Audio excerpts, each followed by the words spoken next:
General Pervez Musharraf صاحب کو جب وہ پارٹی بنا لی، وہ باہر چلے گئے، پھر ایک کہا گیا کہ ان کو بتایا گیا کہ آپ کی مقبولیت بہت زیادہ بڑھ گئی ہے، فیس بک پہ، ٹویٹر پہ، یوٹیوب پہ لوگ بہت زیادہ آپ کو دیکھ رہے ہیں، لاکھوں لوگ آپ کے استقبال کے لیے آئیں گے، اور پھر وہ پاکستان آ گئے، لیکن جب پاکستان آئے تو آگے کچھ نہیں تھا.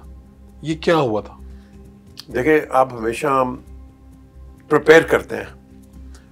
ایک بندہ تھا ان کا، اس کو پیسے دیے، وہ پیسے کھا کے بھاگ گیا. کس لیے پیسے دیے گئے تھے؟ کہ لوگوں کو اویئرنیس بتائیں، پبلسٹی کریں، کیمپین کے لیے، کیمپین کریں، بتائیں جو سب لوگ کرتے ہیں کریں. نہیں وہ پیسے کھا کے دوڑ. اس نے کوئی کیمپین ہی نہیں کی؟ نہ کوئی کیمپین نہیں کی. یہ کرنل الیاس کو پتا ہے کہ کس نے نہیں کی ہے. میں اس کا نام نہیں لینا چاہ رہا ابھی، لیکن اس کو پتا ہے، جو کہ ان کے سی ایس او تھے. اور ادھر سے وہ پھر یہ امید باندھ کے آئے کہ اب میں واپس جاؤں گا تو پاکستان کے عوام کی طرف سے استقبال ہوگا. جب وہ ادھر آئے تو منظر کیا تھا؟ وہ ریسیپشن نہیں ملی جو کہ ملنی چاہیے تھی، کیونکہ نیچے گراؤنڈ پہ کام نہیں ہوا تھا. کام ہی نہیں نہ ہوا تھا. یہاں پیمفلٹس ان کے لیے بنوا کے لوگوں نے بھیجے، وہ ایئرپورٹ پہ اس طرح ہی پڑے رہے، کسی نے ڈسٹریبیوٹ ہی نہیں کیے. کوئی 10,000 کے قریب پیمفلٹس تھے، وہ وہیں پڑے رہے. 10,000 ضائع ہو گئے.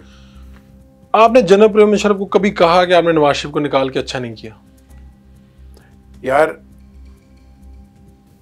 ایک دفعہ بھی انہوں نے مجھے بلایا پریزیڈنسی میں، تو آؤ پی جے یہ مجھے بتاؤ کہ نواز شریف اور شہباز شریف یہ اکیلے آئیں گے. میں کہا نہیں سر، یہ دونوں پیکج ہی ہے. دونوں کٹھے آئیں گے. راشد قریشی صاحب زندہ ہے، پوچھ لیں ان کو، پریزیڈنسی میں یہ بات ہوئی ہے. تو میں نے کہا یس، تو انہوں نے کہا یس سر، پی جے صحیح بات کر رہے ہیں. تو انہوں نے کہا ان سے بات کرو کہ مجھے 2 اسٹرانگ پارٹیز چاہیے، ایک اسٹرانگ پیپلز پارٹی اور ایک اسٹرانگ مسلم لیگ. ان کو بھی رکھیں ساتھ، پرویز الہی اور شجاعت صاحب، سب کو اکٹھا کریں، یہ کریں.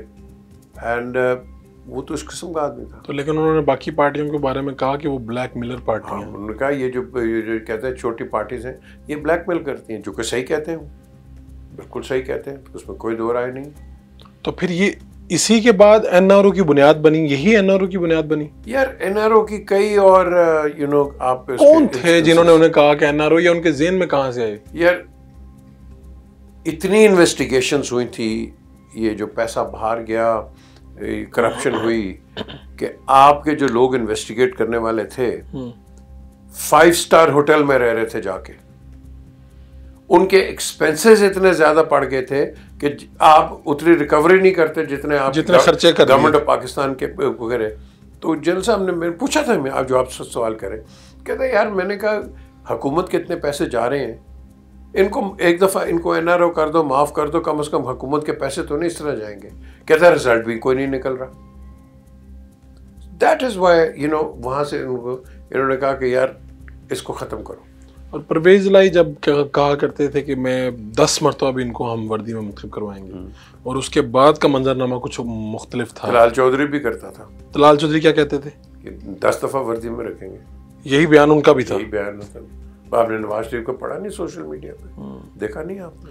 تو اس کے بعد جب یہ شیر رشید بہت بڑے ان کے آپ کیا لیں کہ کیا میں کہوں ان کے فین تھے یا سپورٹر کیا لیں، اس کے بعد جب مشرف صاحب وہاں پہ تھے دبئی میں، تو وہ کہتے تھے یار یہ فلاں بندے پہ مجھے بڑا دکھ ہے یار، یہ دیکھو اس پہ احسانات بھی ہیں، یا یہ تب یہ کہتا تھا. بندہ ہوتا ہے نا، بندہ کچھ لوگ دعوے کرتے ہیں، پھر بندہ بعد میں کہتا ہے ایکسپیکٹیشن ہوتی ہیں ان سے.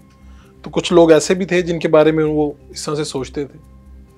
جنرل صاحب جی ہاں، افسوس سے کہتے دیکھو یار اتنا ان کے لیے کیا، اور صحیح کہتے ہیں یار، آپ کسی کے لیے کچھ کرو اور پھر اگر آپ کو برے وقت کے اوپر کچھ چھوڑ کر چلا جائے، وہ انسان ہے. تو جنرل مشرف کے دور میں وہ کون سے سیاسی لوگ ہیں جو بنے مشرف صاحب کی وجہ سے بنے؟